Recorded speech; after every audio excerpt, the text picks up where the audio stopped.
This outcome is about requirements relating to workers, so in other words the people who are working within the practice, and that includes dentists, that includes support staff, and that even includes the cleaner.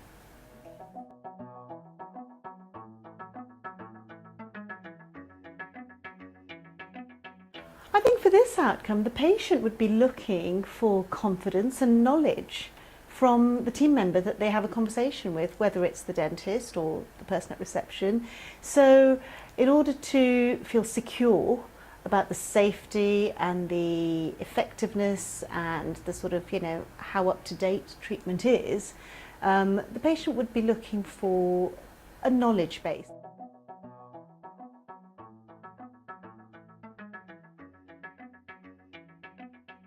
To prepare for this outcome, a practice manager would probably want to look at the NHS employment check standards, which are online, and then the GDC has got the principles of raising concerns. So if a team member doesn't appear to be suitable for a role, there are sensitive processes for raising those concerns amongst the team and escalating them to the manager or onward to the owner.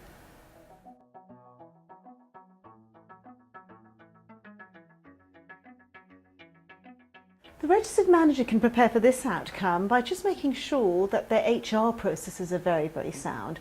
So they need sound systems for advertising, recruiting, selecting candidates for a particular role, going through pre-employment checks, going through job descriptions, contracts, and then finally a sound induction process so that as the team member comes into the practice, they come very quickly on board the practice's culture and ethos.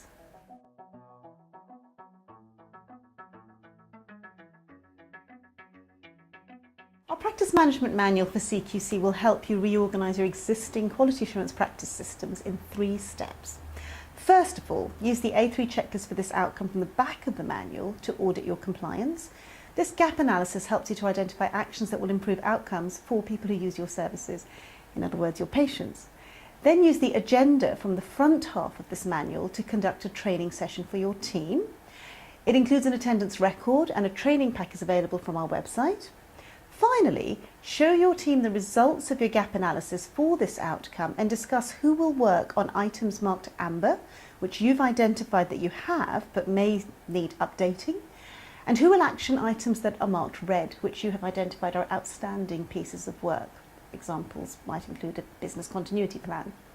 Once you've decided which audits are required to measure, monitor and modify your systems, you're ready to record your agreed action plan at the bottom of the agenda and to set a time frame for completion. For efficiency, I'd suggest you give each team member a manual so that they have a personalised individual training record and an action plan to work from. This way they can concentrate on recording and completing the tasks delegated to them and demonstrate their involvement to a CQC assessor. As a practice manager, your copy will be the master audit plan for the whole practice, as well as your master training record, helping you to ensure the practice meets the outcomes in section 4 of the CQC guidance, which is suitability of staffing.